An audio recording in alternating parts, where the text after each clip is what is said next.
এইখানে যখন আমি কুম্ভ করতে নেমেছি, আমি আমার কলিজা বিক্রি করে হেলিকপ্টার নামাতে চেয়েছি। যদি পয়সার কমি পড়তো তাহলে আমার কলিজা বিক্রি করতে আমি রাজি ছিলাম, প্রস্তুত ছিল। প্রাণ দিয়েও করতে আমি সেটা করতে রাজি আছি। 7 বছর বয়স যখন আমার হয়, আমি আমার ঘর থেকে গৃহত্যাগী হয়ে যাই এবং শূন্যে উঠতেন। আমি জানতে চাইছি প্রথমে বাবাজি, আপনি আমাদের এই কল্যাণীতে এসে 704 বছর পর খুব সুন্দর একটা মহাকুম্ভ স্নান বলুন কি আমাদের পবিত্র একটা তীর্থ বলুন, খুব সুন্দর একটা অনুষ্ঠান করলেন। 1 মিনিট, আমি একটু যদি আপনি আসেন না, আমার কাছে আসেন না, ইনার মুখটা যেন আসে, ভালো লাগে। এখানটা দাঁড়ান, আপনি দাঁড়ান, এই তো, ইনার মুখটা আসে, প্রতিষ্ঠিত লোক। সুন্দর একটা অনুষ্ঠান আমাদের সামনে তুলে দিলেন, আমরা সেটা পেলাম পবিত্র। বর্তমানে এই যুগে আমরা সেরকম পবিত্র বলে সেরকম পাচ্ছি না। তো এই আপনি যখন চলে যাচ্ছেন, যাওয়ার আগে আপনার জীবনী একটু জানতে চাই। আর সেই সঙ্গে কিছু প্রশ্ন আছে আমাদের এই আধ্যাত্মিক ব্যাপারে।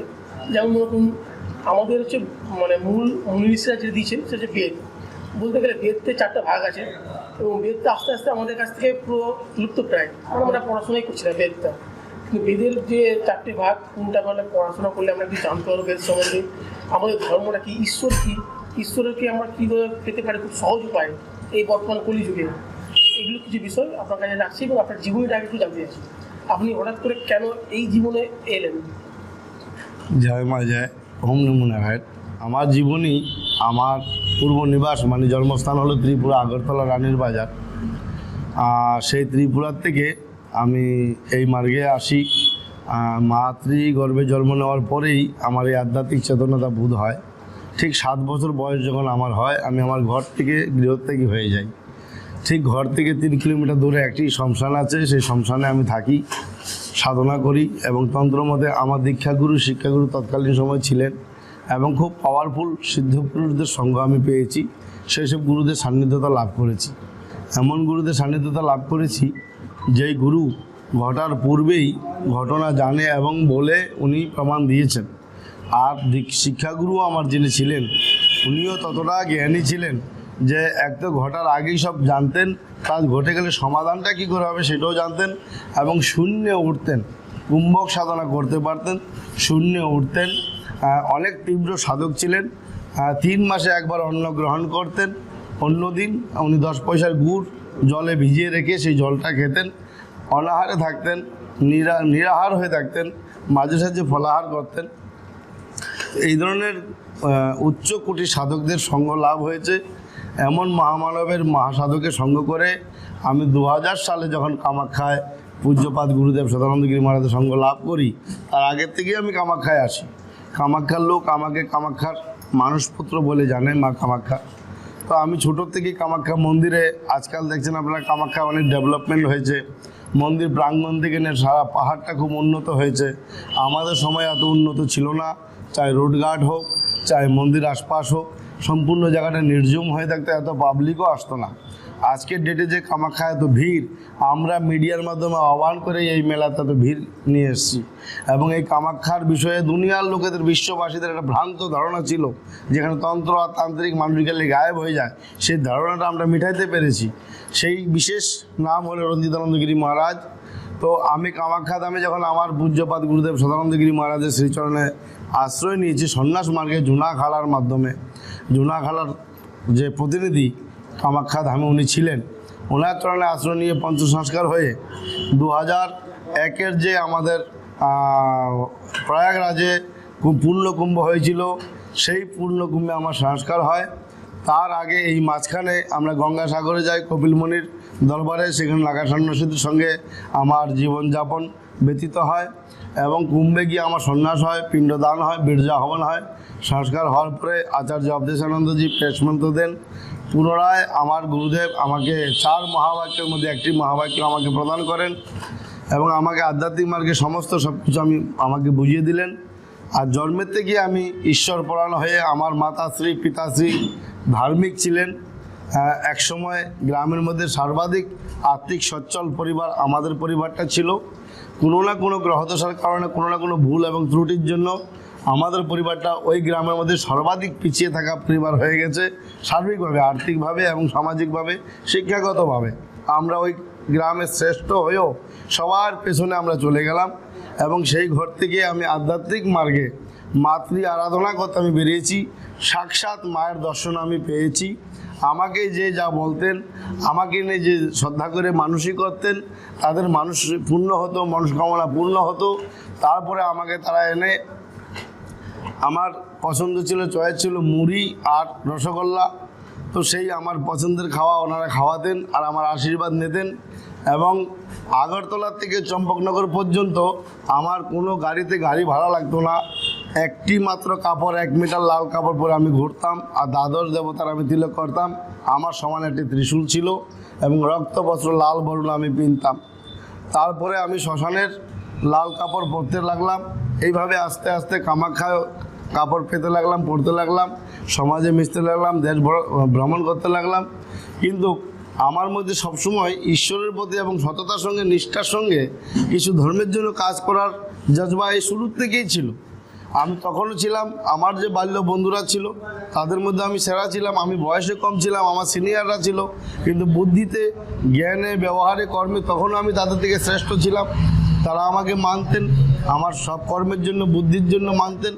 এবং আমি আমার থেকে জুনিয়র যারা তাদেরকে এবং আমার সম যারা তাদেরকে সবসময় পাশ কাটিয়ে আমার থেকে সিনিয়র বয়স্ক যারা তাদের সঙ্গ করতাম। এবং সবসময় যারা আধ্যাত্মিক মার্গ নিয়ে ঈশ্বর পরায়ণ হয়ে ধর্ম বিষয়ে আলোচনা করতেন তাদেরই সঙ্গ লাভ করতাম।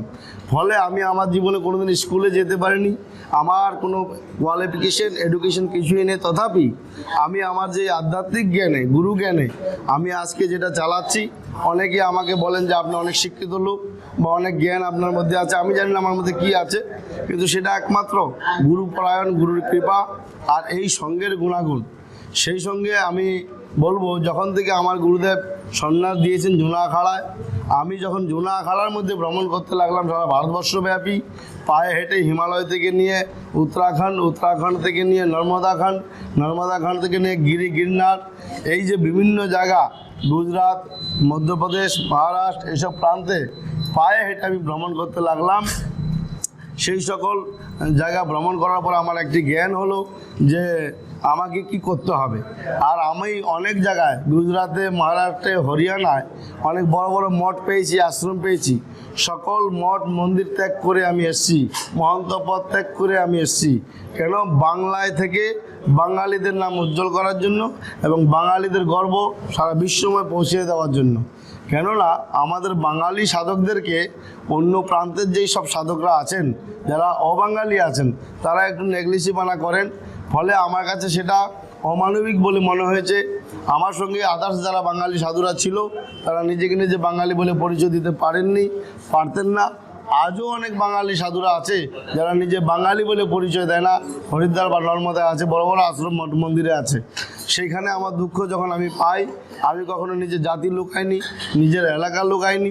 আমি আমার বাংলার নাম যেন সারা দেশে, সারা বিশ্বে থাকে এবং বাঙালি যেন সব জায়গায় গিয়ে মাথা তুলে চলতে পারে, সেই জন্য আমি বাংলায় চলে আসি পুনরায়।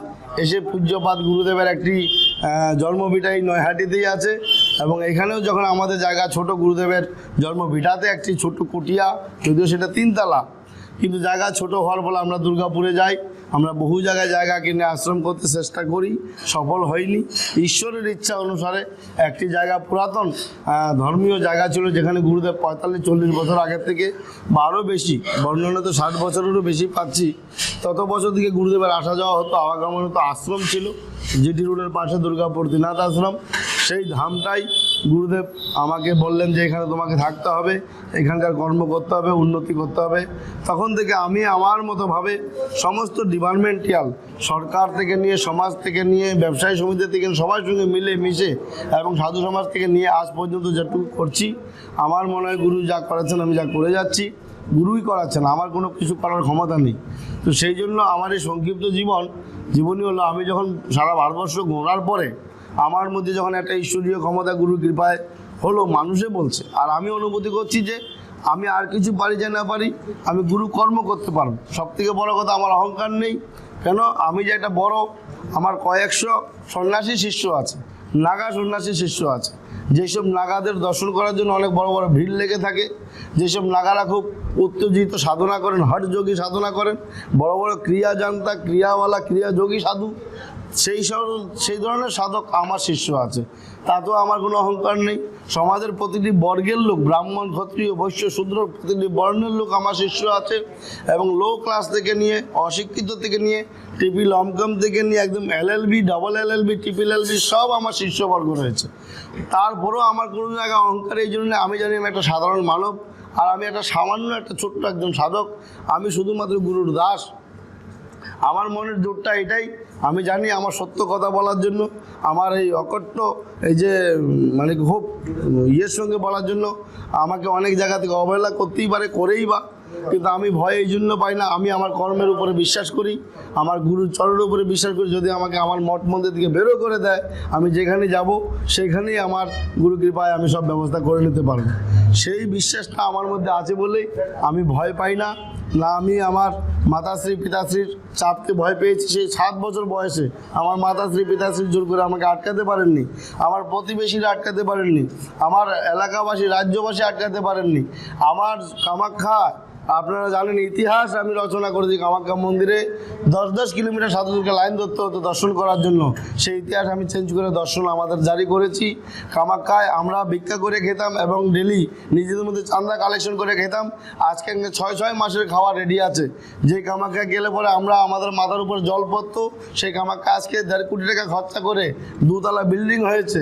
তো সমস্ত ব্যবস্থাপনা, যে কামাখ্যায় কোনো মানে আসাম প্রান্তে নর্থ ইস্টের মধ্যে পুরো নগ্ন কোনো সাধু ভ্রমণ করতে পারে না, সেই কামাখ্যায় সরকারিভাবে, সরকারি পারমিশনে লাইভ টেলিকাস্ট দেখিয়ে আমি রঞ্জিতানন্দ গিরি, কামাখ্যার ধারাপতি, আমি দিগম্বর শোভাযাত্রা জুলুস একদম ভূতনাথ থেকে নিয়ে কামাখ্যা মন্দির পর্যন্ত আমি করে রেখেছি।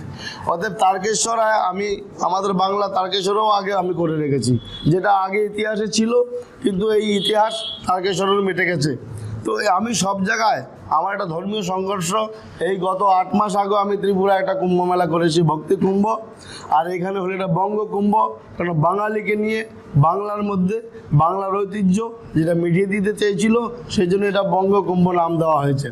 তো আমার বিষয় হলো যে আমার জীবন এটা বড় ক্রিটিক্যাল এবং খুব মানে জটিল। এটা ভাবলে অসাধারণ, অকল্পনীয়, অভাবনীয় লাগে। কিন্তু যাই হচ্ছে আমার মাধ্যমে, আমি জানি আমি কিছুই জানি না। আমার না ধর্মজ্ঞান আছে, না শাস্ত্র অধ্যয়নের জ্ঞান আছে, না গুরুর সঙ্গে সাধু সঙ্গের কোনো জ্ঞান আছে। জ্ঞান মাত্র আমার মধ্যে কিছুই নেই। কিন্তু যদি কিছু জানি, সেটা শুধুমাত্র গুরু কৃপা।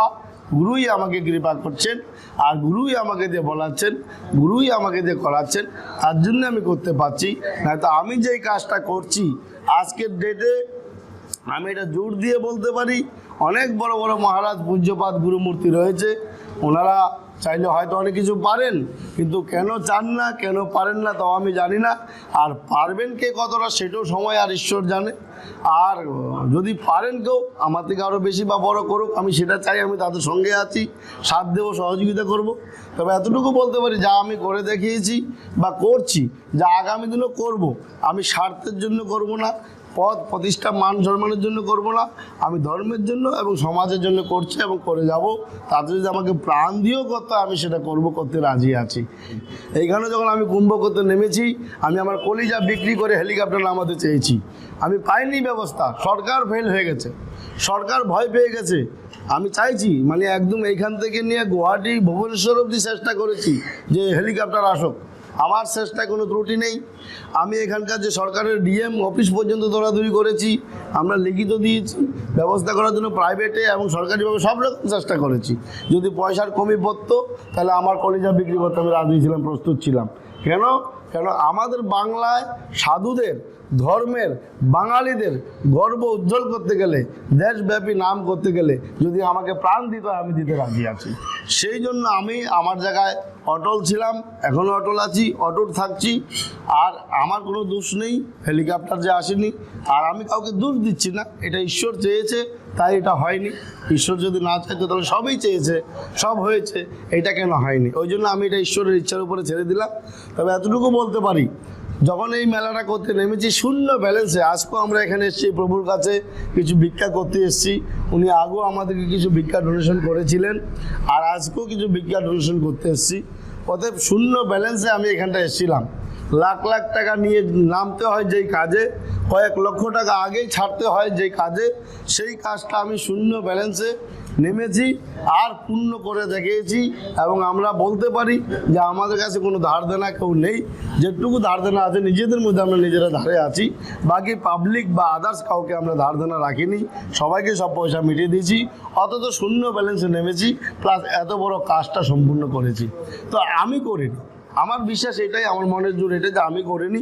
যদি আমি করতাম হয়তো এটা হতো না, যদি আমি করতাম তাহলে এটা ফেল হতো, যদি আমি করতাম তাহলে অর্ধেক জায়গায় দাঁড়িয়ে থাকতো, যদি আমি করতাম তাহলে পয়সার জন্য বাধা সৃষ্টি হতো। আমি যে করিনি, ঈশ্বর যে করেছে তার জন্য সব কিছু সম্পূর্ণ হয়েছে। আর তার প্রমাণ এই কুম্ভটা আপনারা দেখেছেন, বঙ্গ কুম্ভ মেলা।